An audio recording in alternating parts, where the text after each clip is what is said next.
Hey guys, what up? Came back from another tourney yesterday, and did pretty well.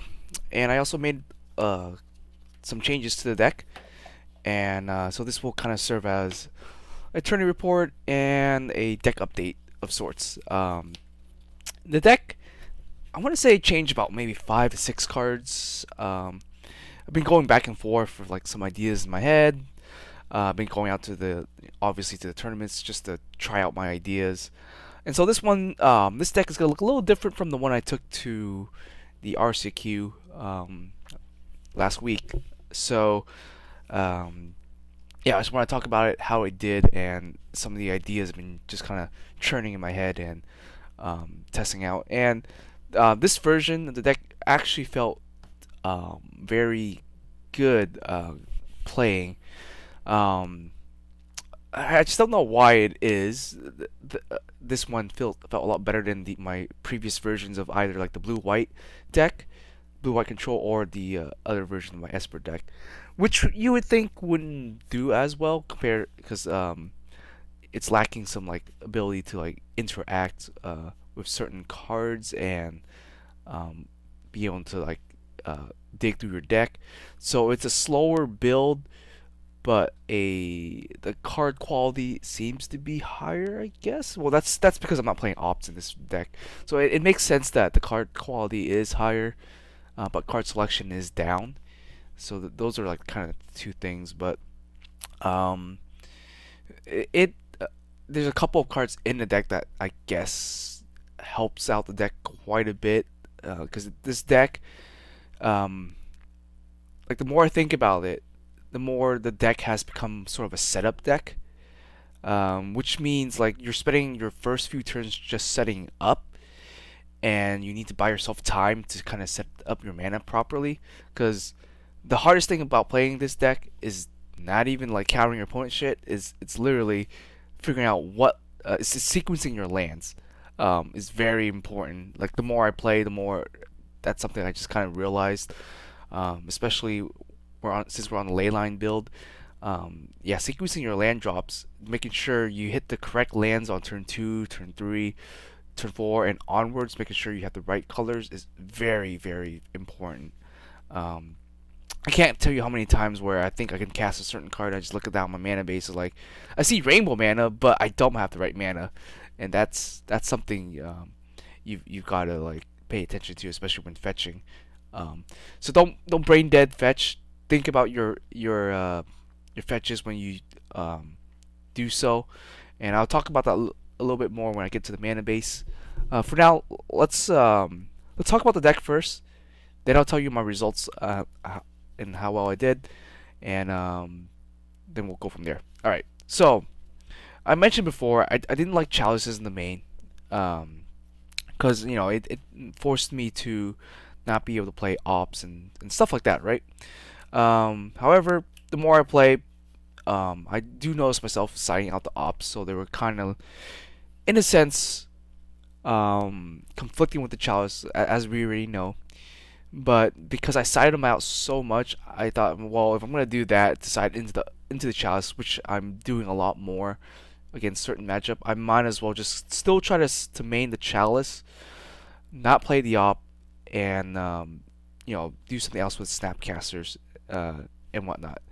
So w- as I mentioned, the other problem with op is because we're setting up on turn one. We're usually always fetching for a trinome turn one, so we don't really have an opportunity to cast opt on turn one, which is unfortunate. It's one of the better cards to cast on turn one. You want to be able to kind of start digging through your deck on turn one, but because of us playing the trinomes, it was forcing me to kind of like cast opt on turn two or maybe turn three, and if I had a counter spell in hand or an Archmage's Charm, I might not want to cast the ops. So the ops were sitting a little more dead in my hand than I would like, and so I decided to just go ahead and bite the bullet and cut them out from the deck and just play it.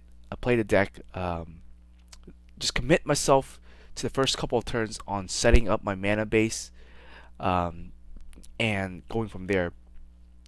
And With Chalice, what I've noticed is like a lot of times turn one I'll play a land, I'll fetch it. Turn two, what Chalice has done for me is just allow me to immediately just cast Chalice on one and not think about it for the rest of the game, which actually is kind of pivotal to some inter in pivotal to interacting with certain decks. Well, the decks I did play yesterday, they were all three of them were super weak to Chalice, which I didn't expect to kind of happen. It honestly only really helped in one particular matchup, and another matchup I didn't even see it. But because the way I designed the deck, it actually kind of worked out really well.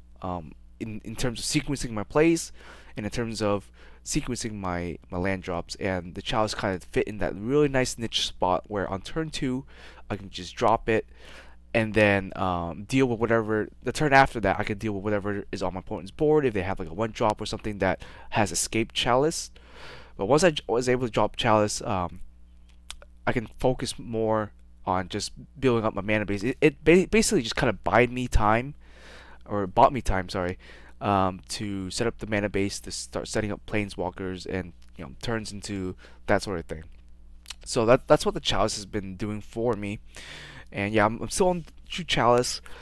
I debated on playing a third Chalice in the side, but honestly, I think two Chalice is fine. The third one is like if you really needed, to find a copy of Chalice really early in your hands, then sure. Most of the time, I end up just drawing a second Chalice and just not doing anything with it.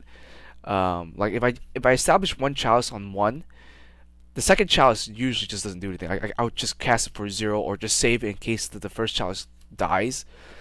So me thinking a third Chalice wouldn't really help. Like it would only allow me to draw it more often, but then it ends up clogging my hand. So those are the trade-offs. This deck functions well without Chalice or with or without Chalice. So for me, it's just a bonus. So I think two Chalice is fine. Still great against Cascade decks. This version of the deck is a lot stronger against Cascade decks. Unless they get really lucky or you get really unlucky, obviously. But yeah, the True Chalice seems to work out pretty well there. And then we have the removal spells here, the so-called one CMC removal. So this is always going to almost always be 2 CMC, unless you're hitting like a land or something like that. I was playing an extra one in the side yesterday, tried it out. I didn't like it too much because I drew too many of them or I drew them too early against like certain decks. So against like a Ragavan, I had to like pitch a white card just to get rid of Ragavan. So it ended up being more like a Solitude. So I cut out the second one from my deck, at least from my side deck. I'm just playing the one. So the reason why it's here is like it sometimes interacts with the certain cards that we need to interact with that we can't with Prismatic Ending, namely like tokens and treasure tokens, stuff like that, Urza Sagas, and we need to interact with that if we're playing against Creativity or a Saga deck. That's the only reason March is in here, because like, it can interact with those cards where Prismatic Ending can interact with tokens and whatnot, but it's kind of a negative when you do play it on the treasure token or a goblin token. Where with March, if you can commit them to playing Shape Anew or Creativity, you can snipe that token and it'll fizzle the spell. So that's the reason why we're playing the one March. It's also instant speed where ending is not, so that's also kind of important. Makes the card a little bit more powerful. All right, one damn. So this card saved my ass yesterday. I was on the defense of just cutting this out from the main deck, but I was playing against Rhino yesterday, and they got like 4 Rhinos by turn 4, and I just happened to have a dam in my hand, and so I was like, I damned his board, and then proceeded to win from there. So, I'm still a strong believer in at least keeping 1 or 2 sweepers in your deck just in case of those situations where it pops up where it's like, oh my god, my opponent somehow just has like 10 creatures by turn 4. You want to give yourself a way out to that. It doesn't happen that often, which is why it's like, it's damn if you do, damn if you don't have a sweeper. Ha ha ha. But in this case, I'm just gonna go ahead and play the one dam, and I have used its just regular mode multiple times, not overloading it because sometimes I have a board and I just don't want to blow up my own board. So that has been pretty good. All right, and then next off, we're playing two dress downs now. So the dress downs are in in a sense they're kind of like cantrips mostly. So most of the times we'll just dress down just to draw a card. If we're on our second land drop and we don't have a third land in hand, we'll cantrip the dress down just to try to dig through our deck for a land. Or if we're on three lands, we can do the same thing. So that's the purpose of dress down. It kind of replaces opt, while also being a pretty good card itself. I want to, or I've used it against a lot of elementals just to save my board, and it was pretty good. I'll talk about that a little bit later in the video. But yeah, two dress downs, two snapcasters. I can't. We can't play three or more anymore. No ops, and we're on chalice, and there's a lot more graveyard hate. I think two is a good number. And every time I did see it, it was fantastic. So, we're playing about 16 castable spells with snapcasters. I think we have four sorcery speed and 12 instances, and I think that's good enough. On top of that, we're also playing the the Shadow Prophecy, so that also kind of puts stuff into the grave for Snapcaster, so that there's some synergy there. But we aren't really too graveyard reliant on our graveyard, so sorry, we aren't too reliant on our graveyard. So we don't really care too much. So Snapcaster, just we're using it purely as a mid to late game card advantage engine. So we're generally casting Shadow Prophecy or Archmage Charm, or if we needed to, it could be like our 10th counter spell, which is by turn 4, turn 5. If you have that mana, great. That's when Snap's gonna work the best. Occasionally you can, and I have done it. Snap marches for 1 mana, and that's just to get rid of like sagas and tokens, and I've done that too. So there's some merits to that.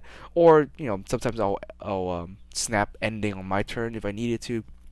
But yeah, those are fringe cases. But for the most part, your main targets for Snapcaster are gonna be Archmage Charm, Counterspell, Shadow Prophecy, and then everything else is just kind of extra. Speaking of which, we have 4 counterspells. Yep.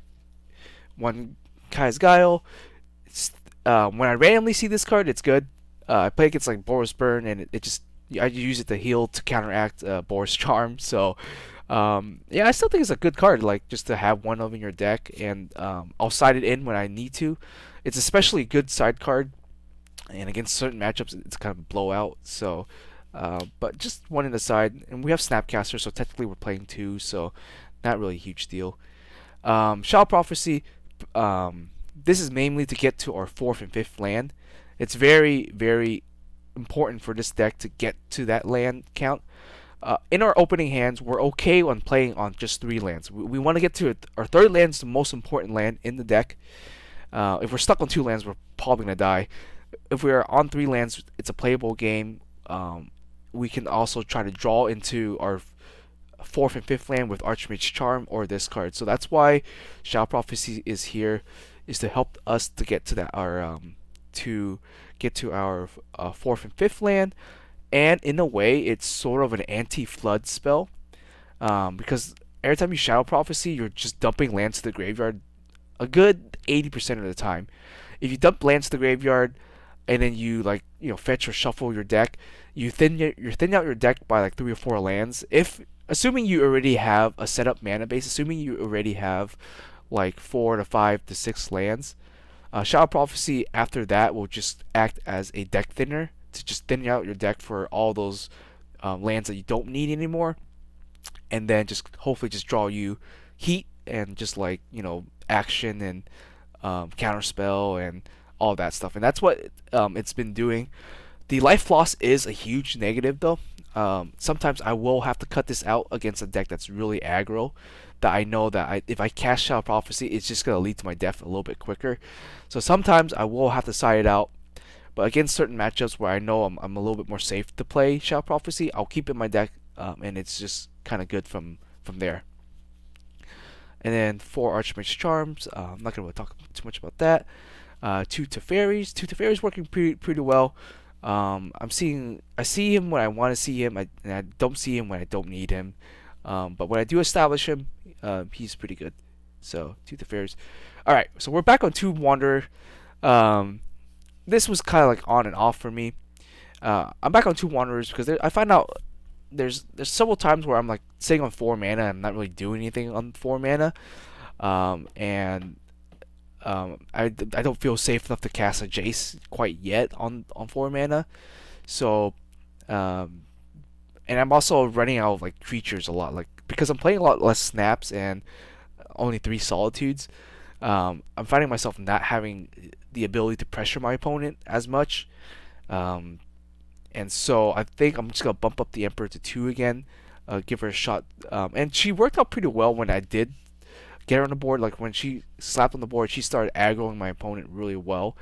And so my opponent, like, when they thought sees me, if they saw an Emperor, they always try to pitch it. And also because we're playing Shadow Prophecy, our threat density gets lower because sometimes we draw like multiple planeswalkers with prophecy and we just dump them to the graveyard. That's something I also noticed with playing with Shadow is like sometimes you need lands and you can't pick your planeswalkers, you can't pick your solitudes or your removal. You need lands and you have to pitch them to the graveyard. So playing the 2 of kind of is redundant. It kind of gives us a sort of a redundancy protection. So that's kind of nice. Jace is just one of those cards I don't feel like I need 2 of. When I do resolve him, he's great. But I don't always have the ability to resolve him safely because sometimes I want to have interaction in my hand, which is why Teferi is a little bit better. The 5 mana Teferi, like 5 mana Teferi, I can resolve and uptick and still be able to have shields up. Where if I cast Jace, on turn 5 or even turn 4 or whatever, I'll have my shields down. Um, that's what they say when you have your shields up or shields down. He's better when you're casting on turn 6 because you may have a counter spell up or interaction up to either protect him or stop your opponent's plan. Turn 4, hard casting him is like almost like a death sentence. So Jace is just one of those cards where I still really like him, and him and Teferi on the board just kind of seals the deal. But yeah, Jace is just it's risky. It's definitely a risky card. It's more riskier than the Emperor. Emperor I can just flash in on my opponent's turn and start doing stuff. Jace I cannot tap out for, so that's why I'm still playing the 1 of, and yeah, that's my opinion on Jace there. And then Teferi, just Teferi. I think Jace is better in the regular blue-white control build where you're playing more Solitudes. If you're playing 4 Solitudes, 4 Subtleties, you can afford to tap out with Jace because you're building up card advantage with Jace. You're fighting the cards you need to pitch for the Solitudes and the Subtleties. I think Jace works better in that version of the deck. Since I'm not playing Subtleties main deck, I'm only playing Solitudes. Jace is a little riskier to play to tapped out for, so that's kind of like the logic behind that. In case you were wondering, 3 Solitudes. Yeah, still good. So I'm still on the higher mana curve right now. So I'm playing 3 Solitudes and then 2 Emperors. Just as kind of beats, and this card was really great. Just hard casting it. I don't think I invoked it at all yesterday. Just hard casted this thing all day long. Against Boros Burn, against everything. I was just hard casting this as much as I could. The only time I might have wanted to go to soft cast it was against Grixis, but even then, there's just certain points in the game where I just was able to hard cast it, and it didn't matter too much. And then last off, namesake of the deck, we have 4 bindings. So yeah, 4 bindings. Not much else to say about the card. Great card if you can afford to play it. But yeah, all right. to the mana base. One card has changed in the mana base. So I'm on Hall right now as my only man land. Um, so Hall of Storm Giant. Uh, just the push for damage. The 7 damage is really nice, and it was kind of relevant yesterday. I was pushing my opponent for damage with this thing, really great. Um, I had to cut out the Celestial. The reason why I cut out Celestial because here's the other. Sorry, let me show you the other two utility lands there. I cut out the other Celestial to play a third Trinome. Um, so I didn't want to play too many tap lands, and these were the 3 tap lands I'm willing to commit to playing.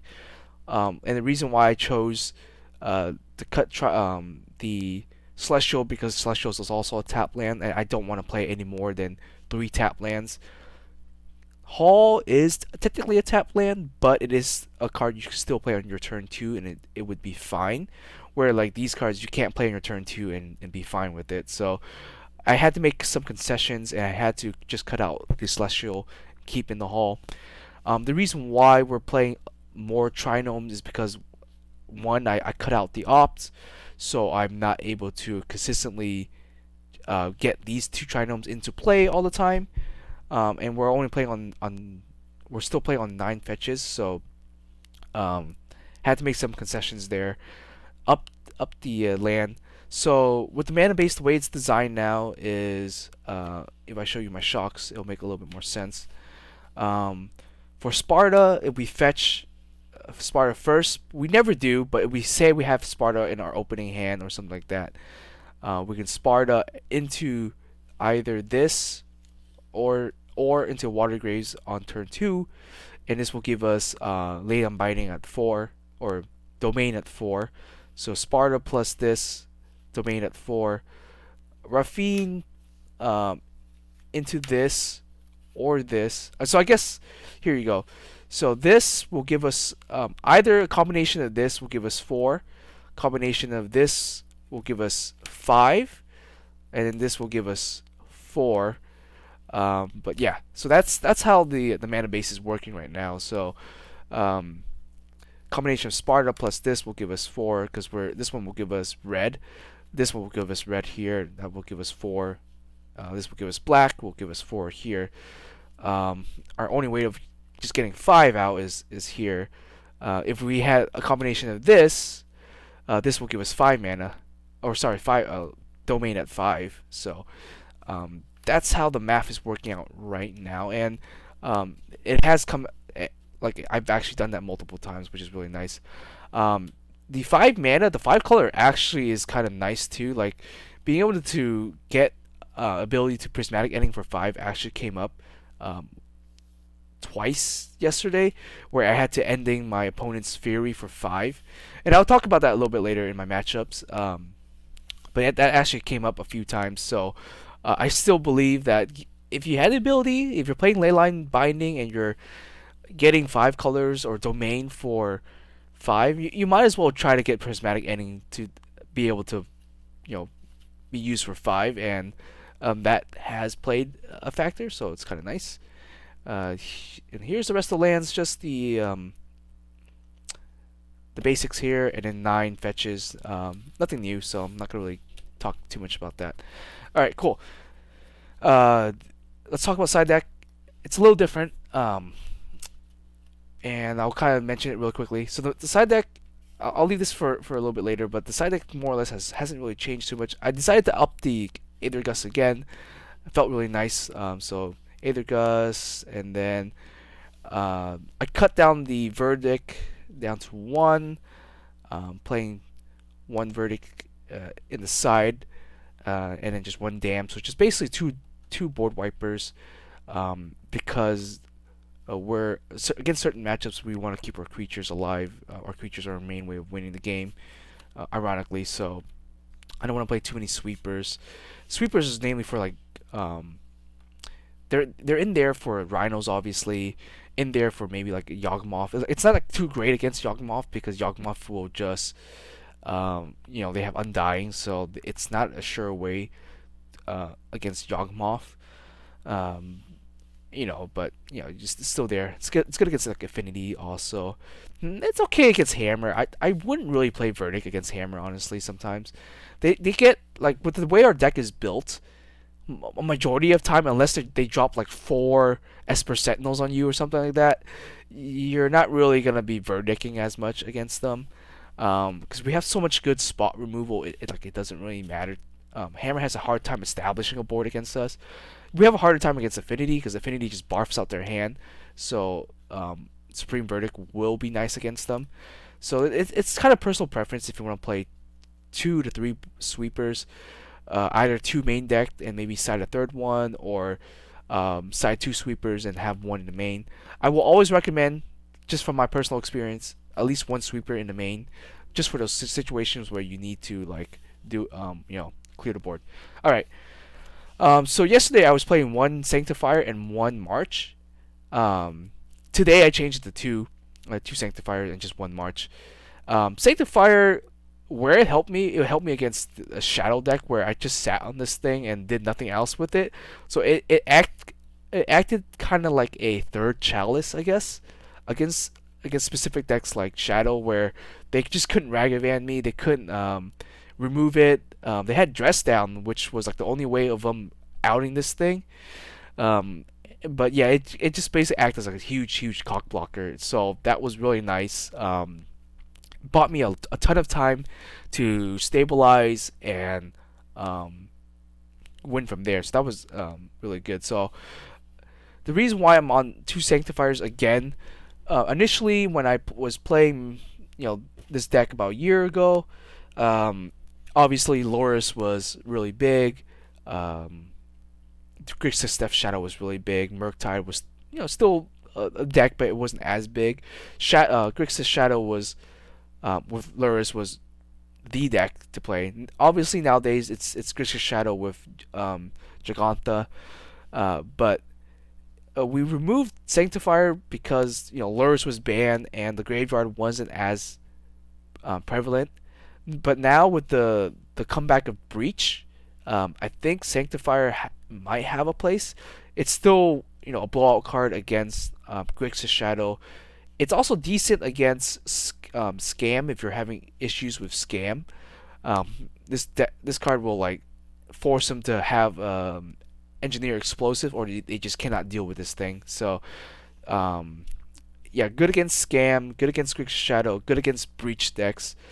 I think with Breach, we're generally just hitting their creatures.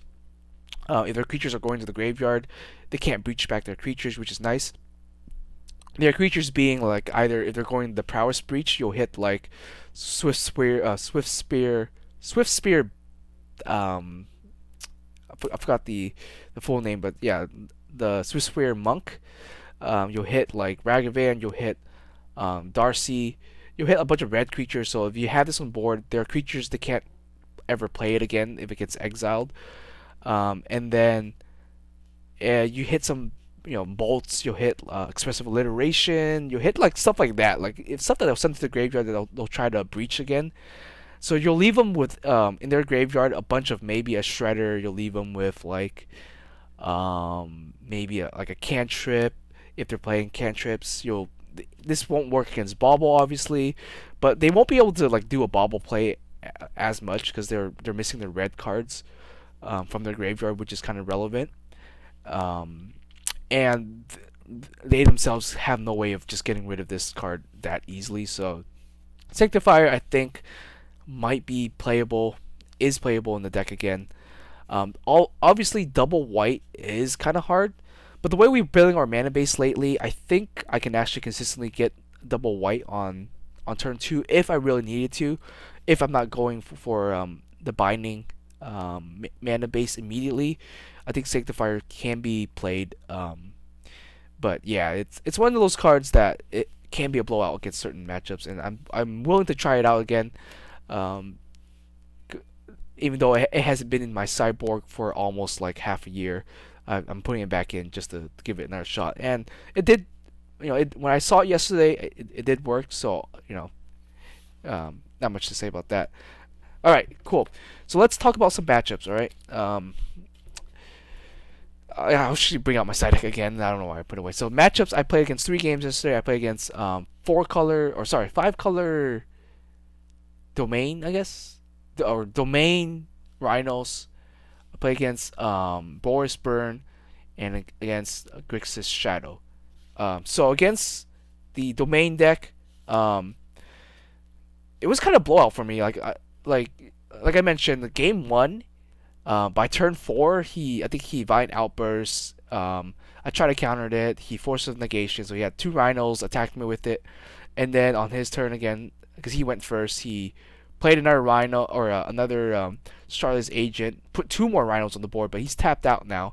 So my turn, I play my fourth land, shock crack. I'm down to like 7 or 6 or 8 at this point because he smacked me for um, with the rhinos. So I end up just I had Dam, so he had 2 cards in hand. So I was like, all right. I mean, there's an unlikelihood of him having like another force of negation and another blue card in hand to Dam. So I just damned it and wiped his board. Okay, I survived. Cool. Um, and then what tripped me up was that he started playing Omnath and stuff, and I was like, oh crap. So this is like one of those weird 4 or 5 color decks with like rhinos and Omnath and um, stuff like that. So uh, the game went on for quite a while. I think what won me the game was I was eventually able to establish literally all 4 of my planeswalker. I had small Teferi, big Teferi, Jace, and the Emperor on the board. Before he finally eventually scooped, because it was a lot of back and forth.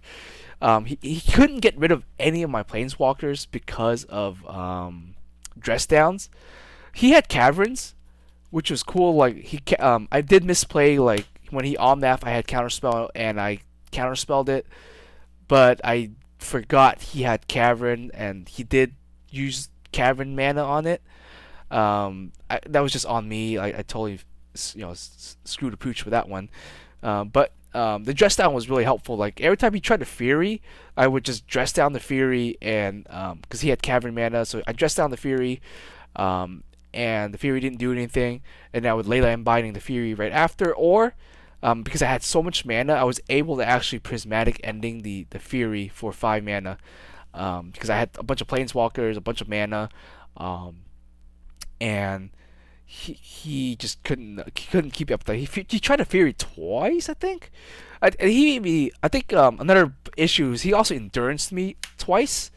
So he kept putting back my dress downs into my deck, and he put back like an Archmage Charm into my deck or something like that. Because I think he knew I had Snapcaster, even though I didn't show it to him yet. Like I think he was suspecting I had Snapcaster. He endurance my graveyard twice. I think for a third time he stopped doing it though. Like once he cast endurance for a third time, I think he put stuff back into his deck rather than my deck because I think he knew I was just recycling my stuff and whatnot. But because he didn't do that, I ended up having a Snapcaster and I drew a bunch of cards with whatever I had in my graveyard, and then proceeded to just kind of stabilize really well. I think eventually he had to kind of try to stay alive. He had to try to ice one of my samurais, and I just countered it because I had like at least 6 or 7 power on board.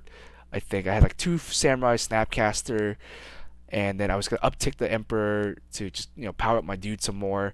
And yeah, that was basically the game. It was kind of crazy how even though he had caverns, it didn't really help him. And game 3, it went even down. I guess more downhill for him in that sense, just because what I sided in was I think it's sided Solitudes, this, and then like Aether Gust, and maybe a Verdict here.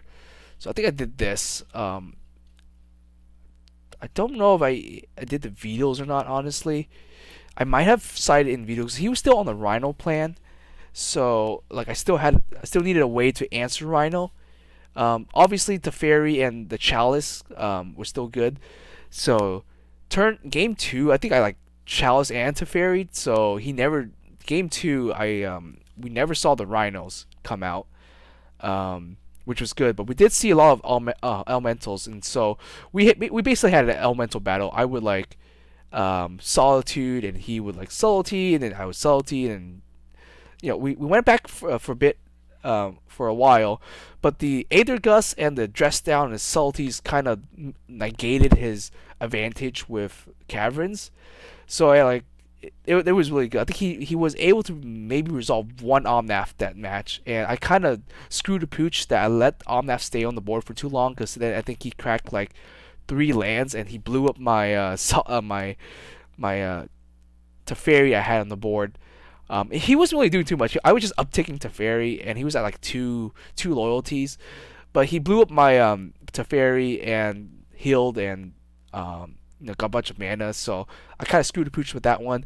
I also screwed a pooch where I attacked him with Hall of Storm Giant. He was down to 6 or 4 health, and he double blocked with a Fury and a Salty. So in my mind at that time period, I blanked out. I didn't know how double strike worked, so I assigned all the damage to the freaking to the Fury, thinking that I needed to do that in order to kill the Fury. But I talked to my friend about it, and he told me that's not how it really worked. I could have, first strike happens, Hall would take 3 damage, and then normal damage would happen. I could still assign 3 damage to Salty and 3 damage to Fury and clear both of them. Me being an idiot, I didn't know how that worked, so I thought double strike was a little bit different from first strike. So I mean, I don't really attack that much, so it's just one of those things where I just kind of blanked out. I was like, fuck, yeah. So I made the game harder for myself than it needed to be. But if I had killed both of them, I think the game would have been over. But since I only killed the Fury, had to kind of deal with Salty and went back and forth for a little bit more. But eventually, I was able to just get rid of the Salty, and then just killed him, push him for damage, and killed him with a Solitude I had on the board. But yeah, so 2-0 there. Next match was against Boros Burn. And against Boros Burn, it was kind of blowout, because game 1 it was really close. It actually wasn't a blowout. It was really close, but I was able to chalice on 1, which turned off a few of his cards. But I was already at a significantly low health. I was at like 7. Then I had to shock to 5. I had to keep myself above 5 health, because if he had a Boros Charm, I think he would just killed me. I was safe from his bolts, which were nice, but I was still risky for Boros Charm. And also, he was playing Skew the Spectacle, so that's a 3-mana burn spell. So I also had to be careful of that, because he did like just fire those at my face. So those are kind of risky. He had a Goblin Guide turn 1, but he attacked me. The trigger happened. I got a land. I cracked my land. I had to crack a land for like a plains, and then marched the Goblin Guide by exiling a card from my hand also, because I didn't want to take more damage. And I think that kind of helped me a lot, because then right after that I was able to chalice, and then kind of establish some protection. It wasn't a for sure protection, but established some protection. But the chalice really helped, and I was basically able to edge out the game. I started card casting Solitudes, and then just trying to swing in for face. He got rid of one of my Solitudes. I then Kaya's Guiled, just to heal 4 when I could, and then I played another Solitude and attacked face. And basically that's how I won the game. Was basically just making sure I wasn't tapped out. Always had my shields up when I could. Making sure my life total wasn't at risk of just going from like 7 to 0 in one turn. So that was the game plan, and that's how basically I won. And then game 2, what I took out I think was a couple cards, but I put in this, I think, the one Sanctifier I had, and another March I think, and I think that. So I put in these down here. Gaia was really helpful. Just healing, the healing really mattered. You can think of Kaya's Guile as another counter spell against Burn, because if you Boros Charm you get Kaya's Guile, you even it out, and you generally make a 1/1 out of it. So The other modes are not relevant at all. The Exile in the Graveyard and the um, Sacrifice a creature might be relevant if they were to put a creature on the board. But namely, you want it for the healing if you could. And then, yeah, Aether Gust, basically another counter spell, and then basically another counter spell. So I just wanted to always have my shields up against Boris Charm, against Skewer, just Skewer and stuff like that. Sanctifier, the one Sanctifier was there in case I needed an early blocker and just to block stuff. And I guess if he had like a Lava Dart or something in the graveyard, it helps against that. And that's really about it. I took out like Dress Downs. I took out what else? A bunch of Planeswalkers because I was like, I don't need Planeswalkers to win this matchup at all. It's all about establishing like not letting him burn me and then just playing like one creature and then just beating him in the face with it. So I took out a bunch of Planeswalkers. I think I took out all the big Teferis. I took out Jace. I think I kept in the Emperor because the Emperor was a win condition. I think I might have kept in one Teferi, or maybe took out both Teferis. I'm not even sure. Teferi's still good because it stagnates them. It allows you to be able to counter something one thing at a time and just kind of allow you to select what damage you take. So Baby Teferi is still decent against that matchup. Just because of that, it allows you to kind of pick what damage to take and what to counter. I think he Deadly Rolex me or Rolling Rolex the 2-mana enchantment that each player takes damage. I ended up drawing Aether Gust. I just Aether Gust it and he put it to the bottom of his deck. I also ended up drawing Chalice, so I had Chalice for 1 again, on like turn 3 or something like that. And then he just couldn't really deal too much damage to me. I just kept healing, and then same game plan. I established a a Solitude, and with Lifelink, that was basically just kind of running away from him. So yeah, it was good games. It definitely was a close one. He also had the mold of 5, just because he was trying to look for a lot of action. So for me, I kept 7 both games, and just won from there. I guess Death Shadow. Game 1 was a little rough. I flooded out a little bit. Same thing with my experience with last time I played against Death Shadow. He just thought sees me, Ragavan, and it just, him going first just kind of put me really bad in really bad shape. He drowned all my like planeswalkers and kind of bad from there. But so I lost game 1. Game 2, I sided in the Sanctifier. I think I did 2 Aether Gusts. And I think Kai's Guile, because I did see a Breach, so I put that in. Put in a Verdict, but in hindsight, I think I didn't really like the Verdict too much. I'll talk about that a little bit later, and then I think I put in another Teferi as the last side card. Took out the Dress Downs, because Dress Down in this matchup is not that great. You don't want to make their shadows a 13/13, so Dress Down was out. What else did I take out? I took out a lot of big planeswalkers, mainly because I knew he was on Unholy Heat.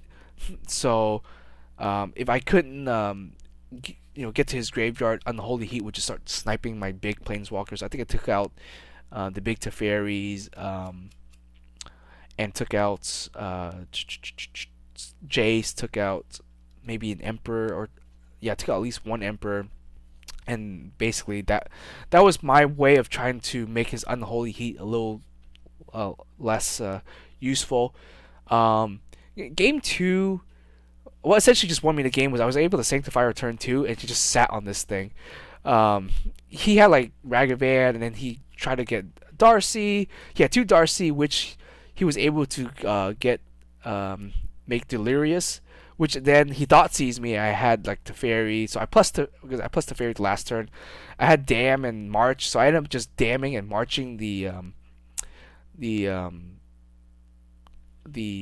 Darcys, and left Ragavan there because the Darcys were delirious, so I was afraid of just taking damage from Darcy, which I had the option to just blow up the whole board, but I wanted Sanctifier there just the cock block because I knew he wasn't really. It didn't look like he had any outs to Sanctifier, so I was like, I just didn't want to blow up my own board. Later in that game, I drew a Verdict, which I also hated because I didn't do anything with the Verdict. I couldn't blow up my own Sanctifier, so the hindsight verdict wasn't too great. Dam was good because of the mode selection.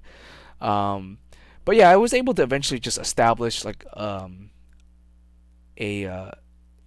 Emperor and like a Solitude, and I just kind of went from there, won the game from there. He was never able to get Breach off. Game 2 or 3 was pretty good for me too. Had a good setup. Um, he was kind of struggling on lands, and so I kind of just took advantage of that and just build up my mana base, build up my game plan. We went into tie, and um, we unfortunately didn't get to finish the game. Like I was like one turn away from killing him, but I just didn't have enough turns. I had like my board was like pretty stacked. I had Snapcaster. I had a bunch of Emperor tokens, a bunch of Samurai tokens with the Emperor out. He was stuck on like 3 lands, and like he had like one creature that I just kept removing. Like he had like, Shredder I removed. He had Darcy I removed. Where I was like on 4 or 5 lands, so I was just ahead. He gave me the win because he wasn't gonna get anything from prizing anyways. I don't think, and just the fact that my board was just one turn away from essentially just killing him, so it gave me the win there. But yeah, unfortunately we went into time because I think our game one just took a while to kind of win, and even though I was getting Thoughtseize and game one was kind of horrible, I was top decking well-ish. So there's a couple times I could have gotten back in the game, but yeah, it was kind of back and forth there. Maybe I should have scooped a little bit earlier in game one, so we had more time for game 2 and 3. But yeah, so yeah, that's my record there. So went 3-0, 2 old Rhino, 2 old Boros, and 2-1 the Grixis Shadow. So pretty good show for the deck, especially with the new changes I made to it. And I think I'm confident that I like this particular build right now, and it's probably gonna stick with me for at least next couple of weeks as I play through more locals. But yeah, anyway, guys, I hope you guys enjoy the deck update and the report. I know these videos go on for a little bit long, so I don't mind if you guys skip around the video to see the more interesting points. But anyways, hope you guys enjoy it. See you guys next time, and have a good one.